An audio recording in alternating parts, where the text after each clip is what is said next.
Trump, il a dit qu'on allait aux 150 000. Et son fils, Ouais. il a dit 1 million même. Alors là, Ouais. c'est Et moi, je dis parti. 2 millions. Mm. Qui dit mieux? C'est pas Adam Back qui prévoit 2 millions?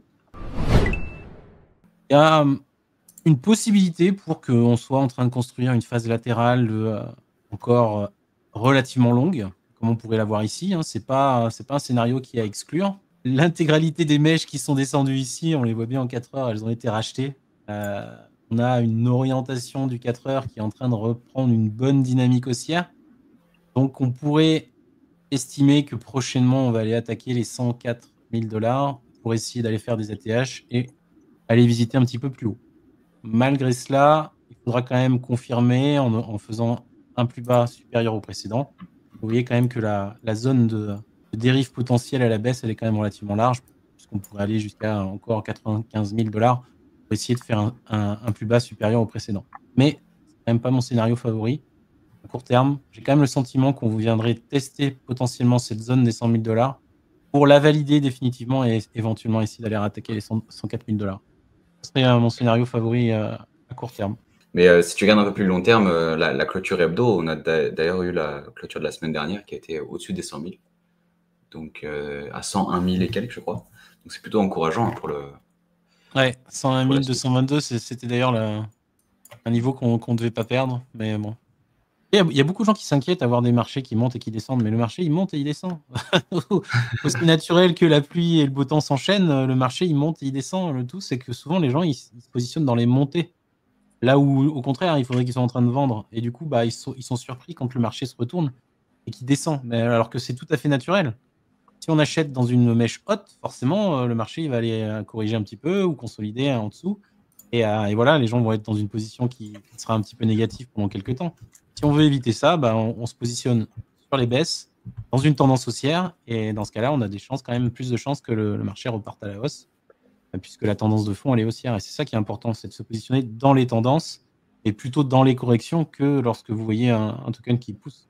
Je voyais juste Ozymandias qui mettait Trump achète de l'ETH et du AV et du Link avec le projet, enfin c'est le projet World Liberty Financial, je sais plus exactement le nom exact, projet que soutient Trump. AAV, c'est une grosse, comme un gros protocole. Je pense que c'est le protocole le plus solide sur Ethereum. Donc si AAV prend, enfin, je pense que AAV et Ethereum vont avancer un peu en tandem, où les gens qui vont s'exposer à Ethereum vont aussi vouloir s'exposer à AAV, parce que la finance sur Ethereum dépend aussi beaucoup de AAV et de Link aussi, vu que AAV fonctionne beaucoup grâce à Link.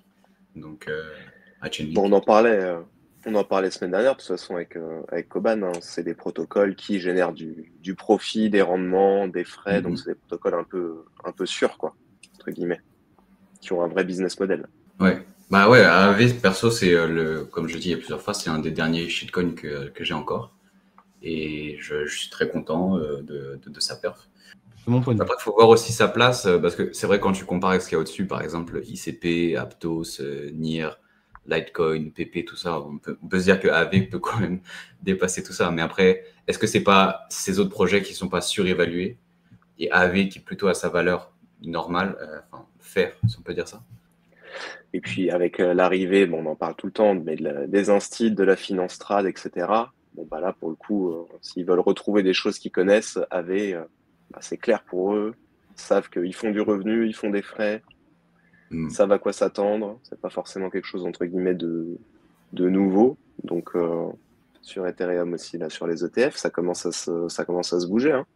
Là, les volumes entrants, on a eu quoi? On a eu 300 millions il y a 2 jours, 100 millions hier. Je me remets juste dessus. Ah, c'est ça, 300 millions le 10 décembre, 100 millions hier. Donc, et puis là, ça commence à faire des jours et des jours qu'on est dans le vert, hein. Je sais même pas Ouais. si c'est déjà arrivé sur les ETF Ethereum qu'il y ait 15 jours de suite de volume entrant, quoi. Bah, il est temps que Ethereum ait son moment de gloire. Je suis pas certain que ça va durer très longtemps, mais c'est sûr qu'il y aura un moment où il va surperf Bitcoin. Là, on est quand même très bas, on est sous les 0,04 sur ETH-BTC. Et si ça remonte à 0,05, 0,06, c'est déjà énorme, je pense. D'un point de vue du volume d'échange et surtout du nombre de transactions, des interactions sur le L2, ça commence vraiment à être intéressant là. Si on regarde un peu les revenus que commencent à payer les L2 à Ethereum, ça commence quand même à monter progressivement, hein. Plutôt intéressant. Donc là, on est sur Rent Pay to L1. Donc là, c'est les projets de L2 qui payent Ethereum pour inscrire leurs transactions. Bon, on voit que même si sur un an, on baisse encore beaucoup par rapport avant la mise à jour d'Encun, donc qui a réduit drastiquement les frais qu'on va payer sur les L2 pour faire des transactions. Là, on voit que Base, sur les 6 derniers mois, ils ont augmenté de x30 les frais versés à Ethereum. Donc, et quasiment tous les réseaux sont dans ce cas-là, sauf du Linea ou d'autres réseaux qui ont vraiment scroll, qui ont perdu suite à des airdrops ou autre l'intérêt des utilisateurs. Mais avec tous les autres Layer 2 qui vont se lancer progressivement, je pense que ça devrait être intéressant et c'est assez bullish pour Ethereum. On a quoi?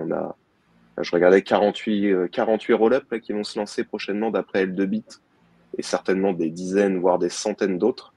Globalement, je pense que les critiques qu'ils font, que moi-même je fais sur Ethereum, sont des critiques plus sur les fondamentaux d'Ethereum et qui vont toucher Ethereum sur le long terme, c'est-à-dire sur peut-être 10 ans.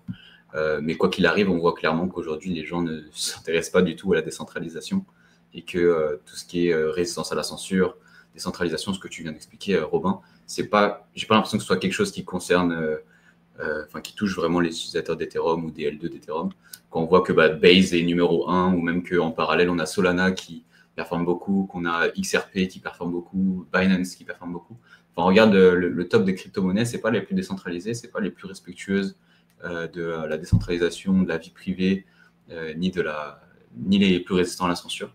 Donc je pense qu'il faut juste dire, ok, c'est le réseau qui va attirer le plus d'utilisateurs, qui va performer le plus, et quitte à ce qu'on n'ait pas de décentralisation, peut-être qu'il ira à 20 000 $ ou plus.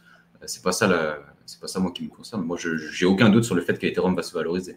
La question, c'est à quel point est-ce que Ethereum va garder les valeurs cypherpunk que Vitalik veut tellement défendre. Je pense qu'il les a déjà pas mal perdus.